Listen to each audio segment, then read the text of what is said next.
Hello guys, আসসালামু আলাইকুম। শুরু করছি আজকের অধিবেশন। আমি হংকং টিভির পক্ষ থেকে চংমং সাংবাদিক। এই মুহূর্তে যে ভিডিওটা দেখাবো আপনাদের, যৌবনের উত্তেজনা না সামলাইতে পেরে পাশের বাড়ির কদমালির মেয়েকে চোখে পোত করে তুলল আবুল খায়ের সরকার।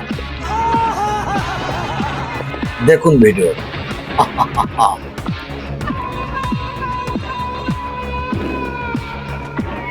এদিকে উচ্চে পড়া জনতার ভিড়ে বক্তব্য সামলাইতে না পেরে নেতা কাশেম উদ্দিন তার বক্তব্য ছেড়ে দেখেন কি বলে। চাকরি থাকবে না। মানে কি? চমৎকার চমৎকার বক্তব্য। ব্যাস, এই বক্তব্য শুনে আমাদের বাংলাদেশের মাননীয় সেপু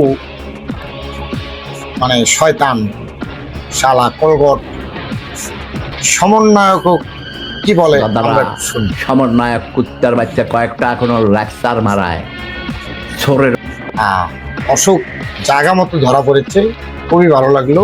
সেপু, আসসালামু আলাইকুম। সেপুদের এই গালাগালি শুনে পাশের বাড়ির জৌরুল তার বউকে নিয়ে কিরকম ঝাঁকি দেয় আমরা সেটা লক্ষ্য করি।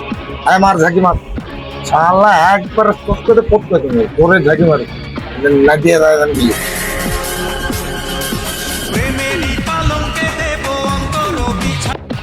দিকে কিছু ছেলের বইয়ের খোরাক মিটালো পতিতলায়ের এক নারী। নারীর পরনে নাই কোনো শাড়ি, অসুখ বিসুখ পুষ্কার যা আছে সব জড়িয়ে দেবে। চলুন ভিডিওটা আমরা লক্ষ্য করবো আর ওনাকে চোখ করে পড়বো। আমরা সমাজের উপকার করতেছি, অনেক ছেলে পেলেদের বউ নেকা বলেছে। হ্যাঁ, আরে হ হ করিস না শালা সিদ্দিক, শালা একটা শালা লাগিয়ে দমো খেলিস। এইটার খবর শুনে মাননীয় আমাদের বাংলাদেশ এক সংসদ সদস্য, সে নাকি আসলে এমপি হতে চায় না, হবে সেবক।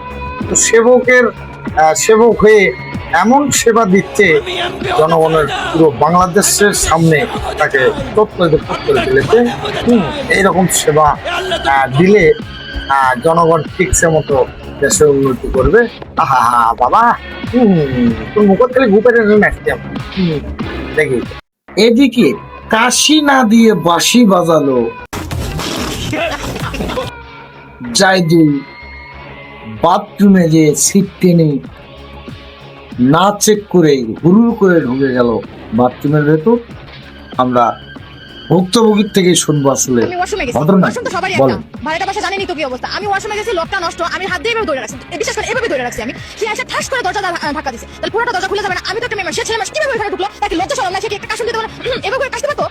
আচ্ছা, এবার আমরা আসলে যে অন্যায়টা করেছে তার আসলে কি সমস্যার কারণে এই অন্যায়টা করলো আমরা একটু সেদিকে ফোকাস করি। হ্যাঁ বলেন। আমার উপরে আমি নিচে খালি ঘামতেছি করছেন, এই ধান কিছু না করে আমি ভূত ধরে রাখছি। এমন অবস্থা, আমার মনে কথা হাগার চন্দ্রে বাইতে দিনে আমি জানি সে ভিতরে রয়েছে, আর ভিতরে থাকবে সে। এগুলা যন্ত্রণায় জীবনটা শেষ আমার। অসুখ